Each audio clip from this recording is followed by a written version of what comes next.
Dear students, this PPT is prepared exclusively to bring out the connectivity between feminist criticism and language.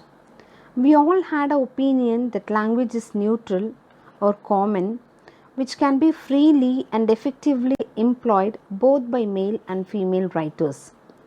But to our great surprise, a few of our feminist theorists argue that language is man made, which is not applicable for female writers. And feminist researchers on language to argue that language is one of the strategies used by men to fortify patriarchal ideology. Patriarchy creates an elaborate web of structures through language to reinforce and justifies male dominance. Let's see if we have two aspects of language, that is masculine and feminine, exist or not. Yes, let's get into the topic feminist criticism and language. The fundamental issue is the question whether a form of language inherently feminine exists or not. For instance, Virginia Woolf in her essay A Room of One's Own suggests that language use is gendered, and that's why she complains that there is no common sentence ready for her use. She also quotes an example and states that's a man's sentence and it's a sentence unsuited for women's use. Let's see. Feminism has aroused a doubt whether a form of language inherently feminine exists or not, like a language meant for men, that is, man made language, which was successfully employed by male writer in order to enforce or to reinforce the male dominance, or in order to enforce or reinforce a patriarchal ideology, whereas a women writer did not have such language. And Virginia Woolf stated very clearly that language is gendered and it can be classified as masculine and not a neutral medium. And that's why she complains that she found no sentence is ready or no sentence is convenient for her usage when she started her writing career. And she stated very clearly that that's a man's sentence. That's a man's sentence is nothing but every sentence available in language is man's sentence, and which is really unsuited for women's use. But a few women writers likely Charlotte Bronte, George Eliot and few others try to employ the masculine language, or try to employ the diction, or try to employ the structure employed by the male writers, but they could not effectively make it successfully as that of male writers. Jane Austen rejected it. Jane Austen rejected that style of writing. She just completely ignored the male way of structuring the sentence, and she devised a perfectly natural sentence for her own use. The characteristic of women's sentence are connected in looser sequences rather than carefully patterned as in male prose. So, for example, if we take the characteristic of woman's sentence and man's sentence, we could find a good difference between these two sentences.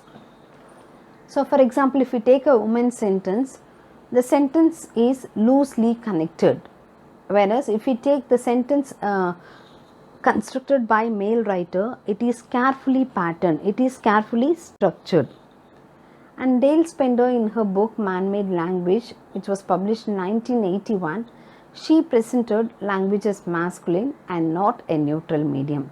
And she in her book Man-Made Language clearly stated and she clearly proclaimed that language is masculine and it's not a neutral medium. It cannot be employed. That masculine form of language cannot be employed by two sexes, cannot be employed by male and female.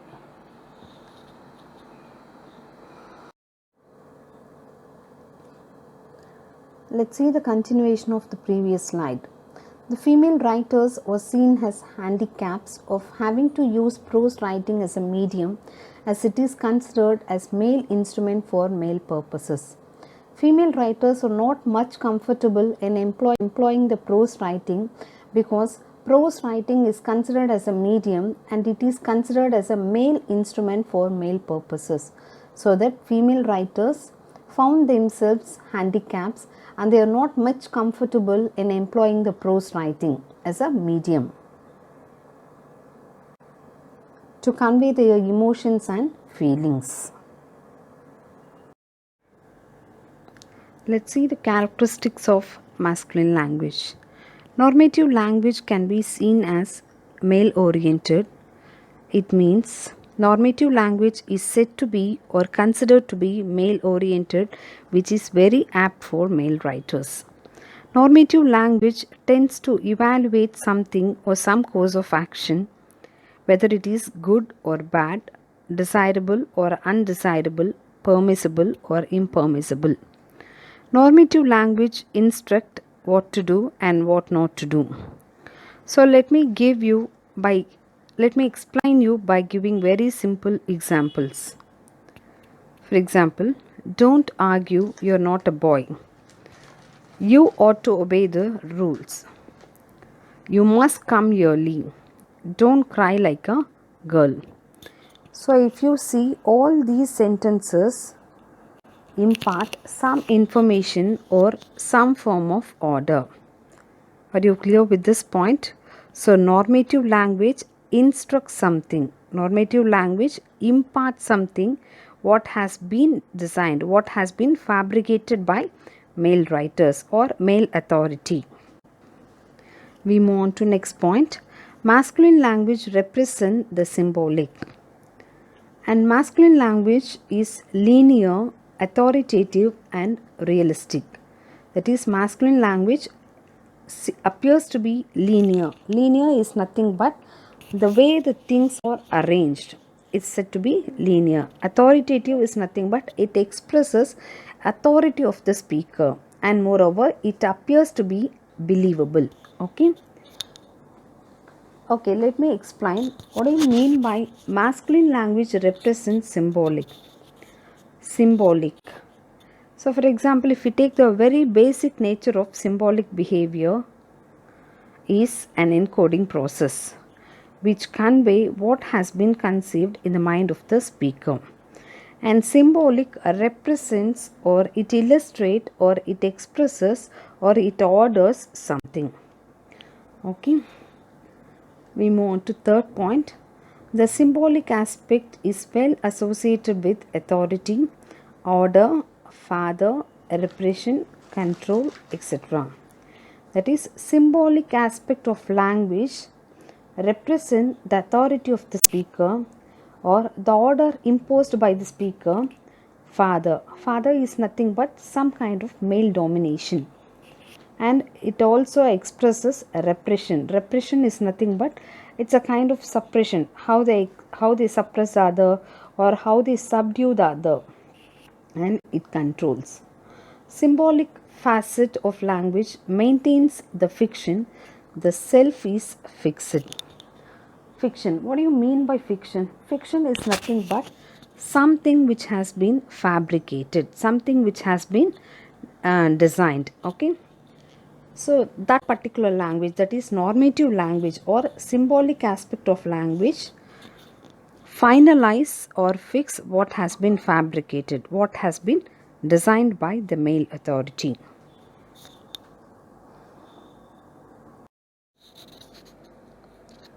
In the previous slide, we saw the characteristics of masculine language. Let's see the characteristics of feminine language in this slide. French theorists have posited the existence of an écriture féminin. The term is associated with the feminine language, and the term was coined by Hélène Cixous in her essay The Laugh of Medusa. On realizing the male dominance in the form of language, French feminists or French theorists have firmly stated the existence of écriture féminin, and the term is associated with feminine language, and it was coined by the French feminist Hélène Cixous in her essay The Laugh of Medusa. We move on to next point. Écriture féminin refers to a feminine style of writing characterized by disruption in text such as gaps, silences, puns, new images, and so on. So Écriture feminine is nothing but a feminine style of writing, and Écriture feminine is well associated with feminine language. And this style of writing is characterized by a disruption. Disruption is nothing but some kind of interruptions in the forms of gaps, silences, puns, and new images in the text. We move on to third point. Écriture feminine behaves like the semiotic, which is repressed when the child starts learning the father controlled logical language, which is said to be the symbolic. Initially, a child learns to decode the message conveyed by the encoder or the adult. As the child grows up, it starts learning the logical language, that is father-centered or male-centered language, which is said to be symbolic or masculine language. And gradually, it cuts off itself from the semiotic form, that is the feminine style of writing, or semiotic form is nothing but mother's language. The child cuts off itself from the mother language when it started acquiring the father-centered or male-centered language, which is identified by logical language.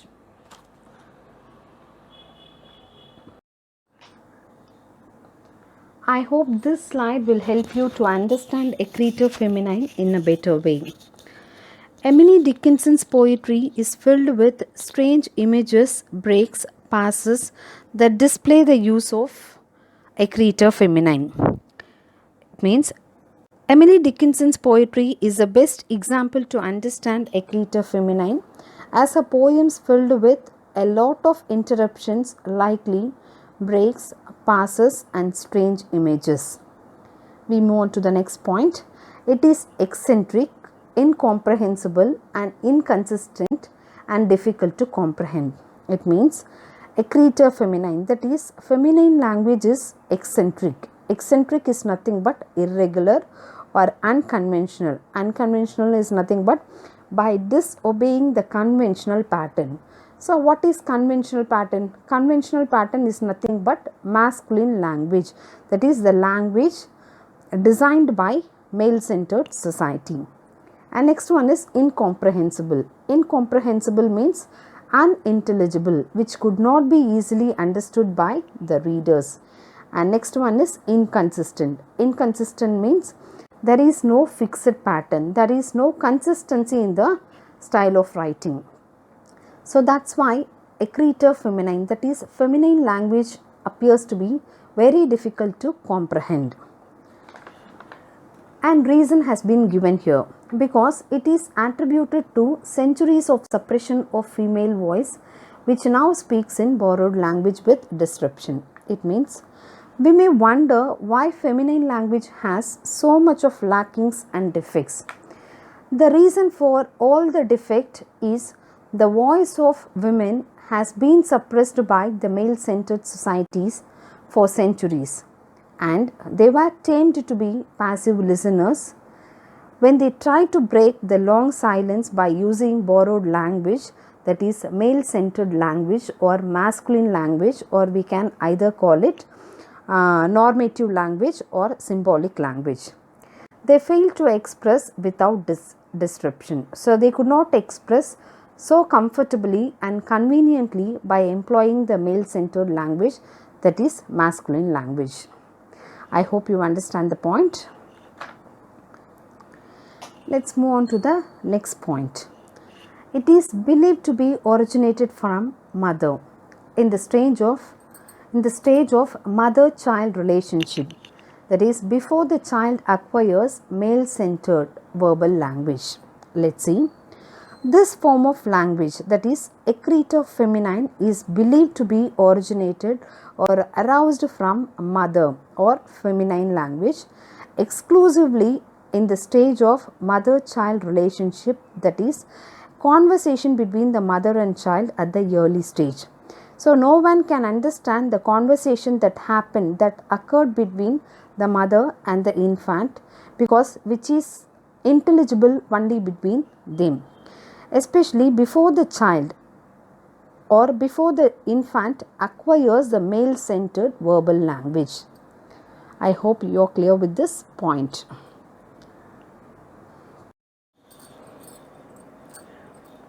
Let's see the concept introduced by Julia Kristeva in this slide. Julia Kristeva introduces the concept of Cora or pre-linguistics or pre-Oedipal and unsystematized signifying process which centered on the mother, which she calls semiotic. Semiotic is associated with feminine language, which is repressed when the child starts learning the father-controlled logical language, which is said to be the symbolic. Let's move on to the explanation. Julia Kristeva introduces a concept of Cora or pre-linguistics. What do you mean by pre-linguistic? Pre-linguistics is a stage before the development of language or a stage before the acquisition of language or speech by an infant. That is, we have seen babies used to babble, which is eligible to all. Okay. Next one is pre-Oedipal. Pre-Oedipal phase represents a dual relationship between mother and child, whereas the third person cannot involve. So, for example, we have seen the conversation that took place between the mother and child, which is not intelligible to third person, whereas the mother and child, there we could find some kind of better understanding between the mother and child. This is what we call pre-Oedipal phase. Okay. The concept introduced by Julia Kristeva, Cora, we can it as pre-linguistic phase or pre-Oedipal phase and unsystematized phase, which centered on the mother, which she calls semiotic. Semiotic, we know very well, semiotic is nothing but feminine language. Okay. Okay. And this aspect of language, that is semiotic or accretor feminine or feminine language, starts evading when the child starts learning the father controlled logical language, which is also called symbolic. I hope you understand the point. We move on to the next point. Similarly, Kristeva locates accretor feminine in experimentative forms of avant-garde method. Julia Kristeva identified this particular language, that is accretor feminine, as an avant-garde method. What do you mean by avant-garde method or avant-garde technique? It's nothing but some novel technique introduced by the writer or some kind of innovative method introduced by the author. Okay. By nature, accretor feminine is intoxicated and rule transcending. So, for example, if we take the characteristics of accretor feminine, it appears to be intoxicated.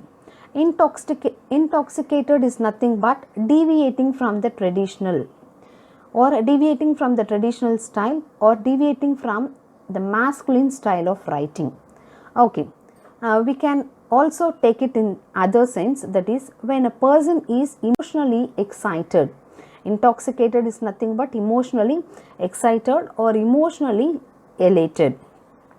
When a person is emotionally excited or elated, he or she can't speak with clarity.